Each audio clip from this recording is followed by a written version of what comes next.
네, 3번 문제 보도록 하겠습니다. 다음은 초은과 같은 시대에 발표된 작품이다. 이 시를 읽고 다음 활동을 해보자. 네, 이 시도 역시 마찬가지로 초은과 같은 시대에 발표된 작품이네요. 자, 그럼 언제 쓰여진 작품이겠어요?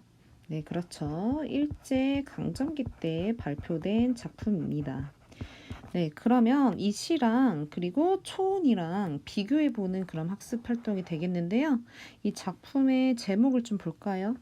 네, 한용운의 님의 침묵이라는 작품이 되네요.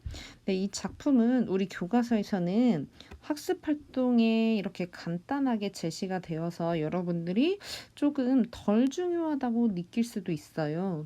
그렇지만 이 한용운의 님의 침묵은 다른 교과서에서는 하나의 중심 제재로 나오기도 하거든요. 네, 매우 매우 그만큼 중요한 작품이라고 볼 수가 있습니다.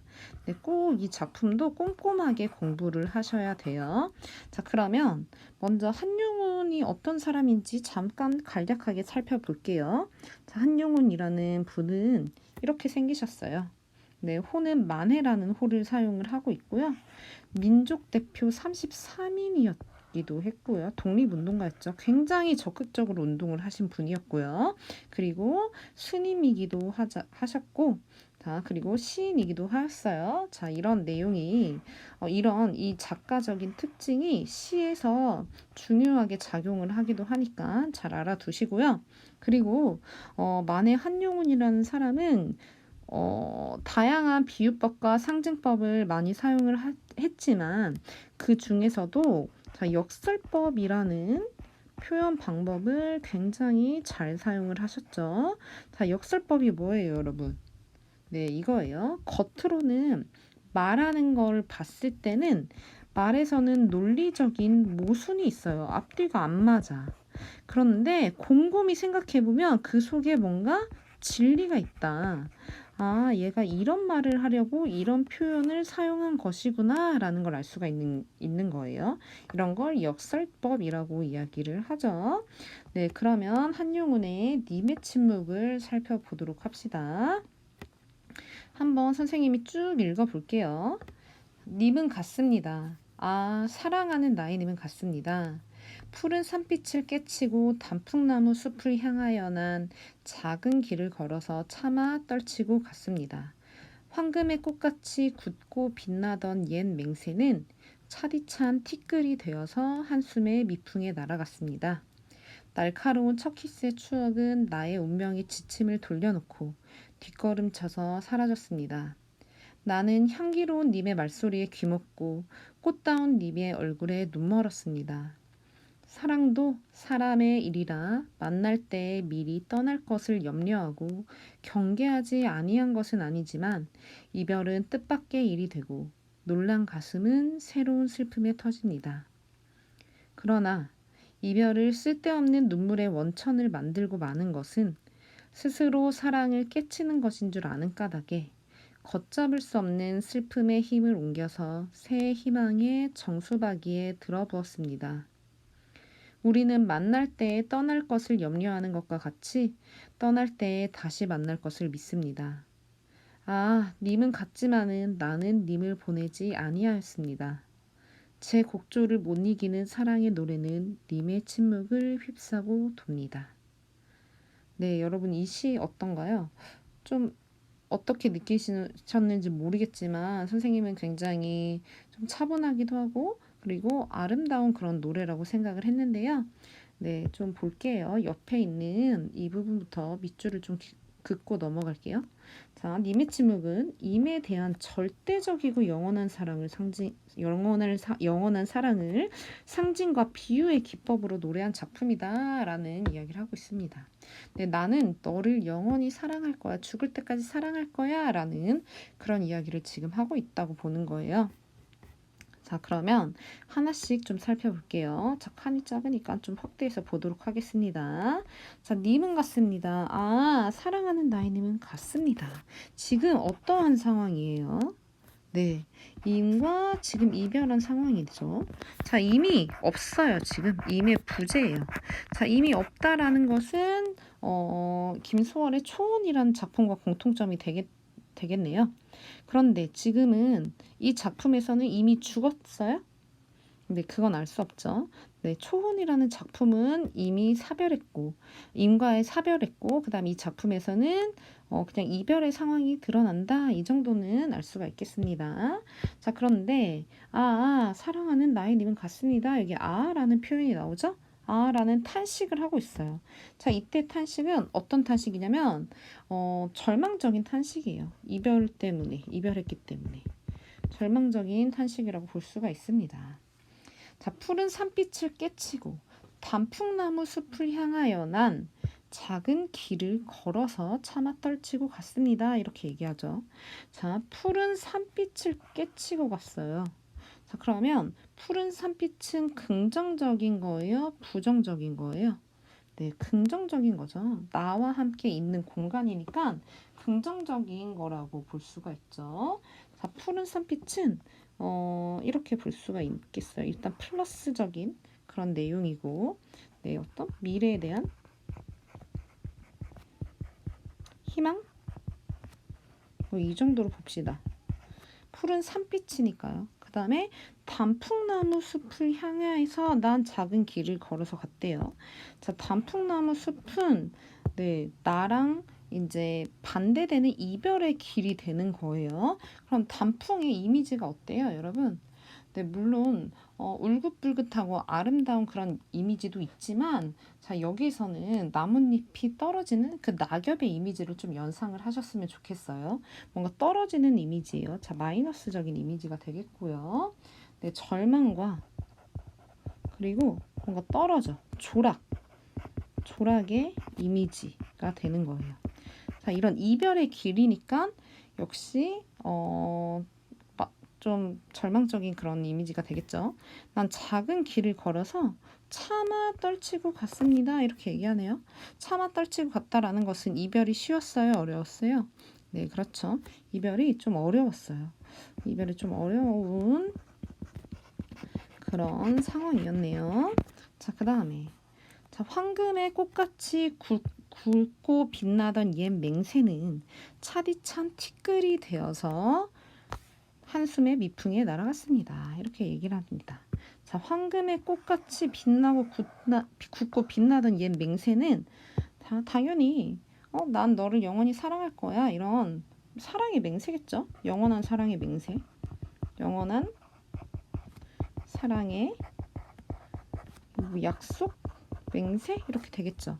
그런데 이게 뭐가 됐냐면 차디찬 티끌이 되었대요. 자, 작고 보잘것없는 것이 되어서 한숨에 작은 바람에도 사라져 날아가 버렸어요. 자, 그 다음 날카로운 첫 키스의 추억은 나의 운명의 지침을 돌려놓고 뒷걸음질 쳐서 사라졌습니다. 날카로운 첫 키스의 추억이라는 건 강렬한 그런 사랑의 이미지라고 볼 수가 있어요. 자, 강렬한 그런 사랑의 이미지라고 볼 수가 있죠. 사랑의 이미지. 자, 나의 운명의 방향을 돌려놓고 네, 뒷걸음쳐서 사라졌습니다. 나는 향기로운 님의 말소리에 귀먹고 꽃다운 님의 얼굴에 눈멀었습니다. 자, 이 표현에 좀 주목합시다. 자, 여기다 좀 밑줄 그을게요. 나는 향기로운 님의 말소리에 귀먹고 꽃다운 님의 얼굴에 눈멀었습니다. 자, 여러분 이게 결론부터 말하자면 자, 어떤 표현 방법이 사용이 되었냐면 역설법이 사용된 거예요. 역설법. 자, 논리적인 모순을 먼저 찾아볼게요. 자, 님의 말소리가 향기로워요. 그런데 님의 말소리 때문에 내가 귀가 이제 안 들리기 시작해. 그리고 꽃다운 님의 얼굴을 보고 내가 이제 아무것도 못 보게 되는 거예요. 이게 말이 안 되죠. 그렇지만 여기에서 이런 뜻이 될 수 있는 거예요. 님의 목소리밖에 안 들리고 님의 얼굴밖에 보이지 않아. 뭔가 사랑에 빠졌다라는 그런 느낌을 주는 거죠. 무슨 말인지 아시겠어요? 네. 그리고 또 여기에도 좀 밑줄을 그을까요? 향기로운 님의 말소리. 자, 님의 말소리가 향기롭다? 이건 뭐라고 볼 수가 있죠? 네, 말소리는 청각이죠. 그리고 향기롭다라는 것은 후각이에요. 그러면 청각을 후각으로 표현을 하고 있는 거예요. 청각의 후각화가 되겠죠. 이거는 두 가지의 감정이 전이가 된 거예요. 이런 거를 공감각적 심상이다라는 이야기를 씁니다. 이야기를 공감각적 심상이라고 이야기를 합니다. 자, 그리고 사랑도 사람의 일이라 만날 때 미리 떠날 것을 염려하고 경계하지 아니한 것은 아니지만 그래도 이별은 뜻밖의 일이 되고 놀란 가슴은 새로운 슬픔에 터집니다. 네, 여기서 자 감정이 나왔죠. 새로운 슬픔에 터집니다. 슬퍼. 지금 매우 슬픈 감정이야. 자, 그런데 자 여기서 이런 표현 또 나오네요. 자, 여기에서 여러분 시를 보면은 이런 말이 진짜 중요해요. 자, 그러나 이게 중요한 거야. 그러나 자, 여태까지는 내가 님을 사랑했지만 님과 이별해서 매우 슬프다라는 이야기를 하지만 여기 다음부터는 그런 얘기 안 할 거야. 자, 역접이죠. 시상이 어떻게 돼요? 전환되는 거예요. 시상의 전환. 이별을 쓸데없는 눈물의 원천을 만들고 마는 것은 스스로 사랑을 깨치는 것인 줄 아는 까닭에 걷잡을 수 없는 슬픔의 힘을 옮겨서 새 희망의 정수박이에 들어부었습니다. 자, 이 슬픔을 뭘로 만들었다? 희망으로 만들었다. 그쵸? 시상이 지금 뭔가 어둡고 우울했다가 뭔가 밝고 활기찬 그런 그런 이미지로 전환을 하고 있습니다. 자, 그 다음에 우리는 만날 때 떠날 것을 염려하는 것과 같이 다시 만날 것을 믿습니다. 이거죠. 자, 밑줄. 자, 이것도 좀 중요하죠. 우리는 만날 때 떠날 것을 염려하는 것과 같이 떠날 때 다시 만날 것을 믿습니다. 자, 이거는 이런 거예요. 만남이 있으면 헤어짐이 있고 헤어짐이 있으면 다시 만남이 있다라는 거죠. 근데 이건 불교적인 사상과 좀 연관지어 생각할 수 있는데요. 네, 불교에서 말하는 인연설이라고도 볼 수가 있죠. 만남과 헤어짐이 이어져 있다라는 거예요. 자, 그래서 이런 것들을 뭐라고 얘기를 하냐면, 자, 아이고 죄송합니다. 자, 만날 때 자, 회자 정리. 거자 필반. 네. 만남이 있으면 이별이 있다라는 거예요. 자, 만남이 있으면 이별이 있고 이제 떠나간 사람은 반드시 만나게 되어 있다라는 거죠. 자, 회자 정리 거자 필반. 아, 님은 갔지만 나는 님을 보내지 아니하였습니다. 아, 님은 갔지만 나는 님을 보내지 아니하였습니다. 이것도 매우 중요하죠. 나는 님을 보내지 아니하였어. 님이 갔으면은 님이 없는 거잖아요. 그런데 나는 님을 보내지 않고 있고요. 제 곡조를 못 이기는 사랑의 노래는 님의 침묵을 휩싸고 돕니다. 이렇게 얘기를 하는 거예요. 지금 님이 간 상황이 아니라 님이 지금 옆에 있지만 침묵하고 있는 그런 상황이다. 이렇게 얘기를 하고 있는 거죠. 자, 여기에서도 님은 갔지만은 나는 님을 보내지 아니하였습니다. 여기에서도 어떤 표현 방법이 사용되냐면 역설법이 사용된 거죠. 왜? 내가 사랑하는 그 동안은 님이 떠난 게 아니라 님이 침묵하고 있을 뿐이야. 이런 이야기를 하고 있는 거니까요. 자, 그리고 자, 여기에도 조금 밑줄을 그을까요? 여기서 아라는 표현이 또 나오죠? 자, 이때 아라는 감탄사는요. 자, 1연의 감탄사와 좀 달라요. 1연과 같지 않아요. 자, 이때 아는 님이 간 게 아니구나. 님은 내 옆에서 침묵하고 있는 것 뿐이구나. 라는 깨달음의 아라고 볼 수가 있는 거죠. 그래서 나는 님을 영원히 사랑하겠다라는 내용이 한영운의 님의 침묵이라는 작품이 되겠습니다. 네, 무슨 말인지 이해가 되시나요? 네, 1번 봅시다. 이 작품에서 님은 어떤 존재일지 자유롭게 말해보자. 이 작품에서 님은요, 일단 결론적으로 말하자면 세 가지로 해석이 가능해요. 자, 어떻게 해석이 가능하냐면 우리 이 작품의 작가를 좀 생각을 해 볼게요. 아까 선생님이 뭐라고 이야기했냐면 이 만해 한용운이란 사람은 독립운동가이고 그리고 스님이고 시인이다 이렇게 이야기를 했습니다. 자, 그럼 여기에서 하나씩 한번 맞추어서 이야기를 해보도록 하겠습니다. 네, 한용운은 먼저 독립운동가였어요. 한용운이 독립운동가라는 측면에 주목한다면 이 작품에서 님은 어떤 존재일까요? 그렇죠? 조국이겠죠. 일제강점기 때. 그리고 한용운이 스님이었어요. 네, 종교적으로 접근을 한다면 그리워하는 대상은 네, 절대자. 다시 말해 부처님이 되겠죠. 그리고 이 작품의 이 작가는 시인이죠. 자, 시인이라고 한다면 이 작품 자체에서만 보면 되는 거예요. 네, 사랑하는 사람. 이렇게 정리할 수 있습니다. 자, 그 다음에 2번 봅시다. 이 작품의 시적 화자가 님을 대하는 태도를 초운의 시적 화자가 그대를 대하는 태도와 비교해 보자. 이 작품의 시적 화자와 초운의 시적 화자를 비교해 보는 그런 학습 활동이 되겠습니다. 자, 그러면 지금 초운의 시적 화자를 먼저 볼까요? 네, 일단 상황이 다르니까 태도도 다를 수밖에 없고요. 그리고 일단 시인이 다르니까 당연히 또 태도가 다르게 되겠죠. 자, 초는 이미 지금 사별한 상황이에요. 임과 사별한 상황이에요. 이미 아예 죽어서 영영 볼 수가 없는 그런 상황이었죠. 그래서 절망적이에요. 매우 상황이. 절망적인 슬픔을 어떻게 하고 있어요? 네, 직설적으로 토로하고 있죠. 자, 반면에 이 작품의 시적 화자는요. 자, 위로 한번 올라가서 살펴볼까요? 네, 이미 지금 떠났어요. 사랑하는 나의 님은 갔습니다. 그래서 나는 어때? 지금 슬픈 감정이 있는 거예요. 그렇지만 이 슬픔의 힘을 옮겨서 새 희망의 정수박이에 들어부을 거야. 그래서 다시 만날 것을 믿어.